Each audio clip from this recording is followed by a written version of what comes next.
പാല്. പാലോ? ഇത് പതിവില്ലാത്താണല്ലോ. ഏട്ടന് ഈയിടെയായിട്ട് വല്ലാത്ത ക്ഷീണം. ഹോർലിക്സ് ചേർത്തിട്ടുണ്ട്. അപ്പ എന്നെ ഇനി അങ്ങോട്ട് പരിപോഷിപ്പിക്കാന്ന് തന്നെ. കഷ്ടം തന്നെ ഗോവിന്ദൻ നന്ദേട്ടന്റെ കാര്യം. എന്നാലും അവർക്കിങ്ങനെ തോന്നിയില്ലോ, സ്വന്തം ഭാര്യമാരെ മറന്ന നടിയുടെ പിന്നാലെ. ആദ്യം നിങ്ങൾക്ക് ആരോ ഒരാൾ എന്നായിരുന്നില്ലേ സംശയം? ഇപ്പൊ രണ്ടുപേരുടെയും തനിനിറം പുറത്തായില്ലേ? അതൊക്കെ അവരുടെ കാര്യം. എന്റെ കൂട്ടിന് അവളുടെ വലയിലെങ്ങും വീണില്ലല്ലോ. എനിക്കത് മതി. തൊട്ടടുത്ത് റോസാപ്പൂ വിരിഞ്ഞു നിൽക്കുമ്പോ ആരെങ്കിലും കടലാസ് പൂ അന്വേഷിച്ചു പോവോ? ആ നന്ദേട്ടനും ഗോപനും പടുവിട്ടികളാ. ഞാൻ റോസാപ്പൂവാ. എന്താ ഇത്ര സംശയം? അയ്യോ കിലുക്കം. അത് മോഹൻലാലിന്റെ ഒരു പടത്തിന്റെ പേരല്ലേ? അല്ല, ചേട്ടനും ചാടിക്കേ.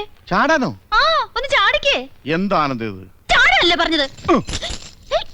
ആനന്ദൻ രാവിലെ ചുമ്മാ അങ്ങനെ കണ്ട. കിലുക്കുന്നുണ്ടല്ലോ.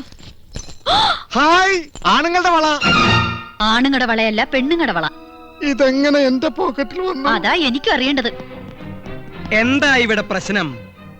ആഹാ, വളപ്പൊട്ടുകൾ. ഓ, ഇന്നലത്തെ ആഹ്ലാദ പ്രകടനത്തിന്റെ ആയിരിക്കും. ഇവിടത്തെ പെണ്ണുങ്ങൾ കുപ്പിവള ഇടാറില്ലല്ലോ. പിന്നെ ഇത്തരം കുപ്പിവളകൾ ഇടുന്നത് ആരടാ? ഇത്തരം കുപ്പിവളകൾ ഇടുന്നത് യമുന റാണി. എടാ ചന്ദ്രു, ഒന്നിങ്ങ് വന്നേ.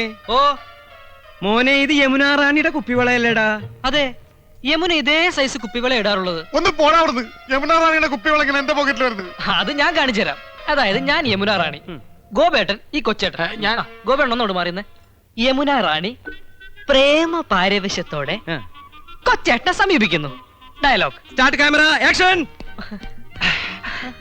യമുന റാണിക്ക് വിലപ്പെട്ടൊരു സമ്മാനം കൊടുത്തിട്ടുണ്ട്. തടുത്ത് പറയാം.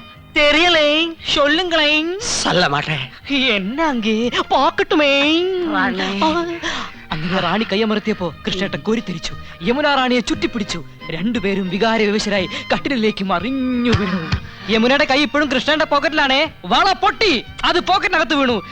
ഇതാ ആ വളപ്പൊട്ടുകൾ.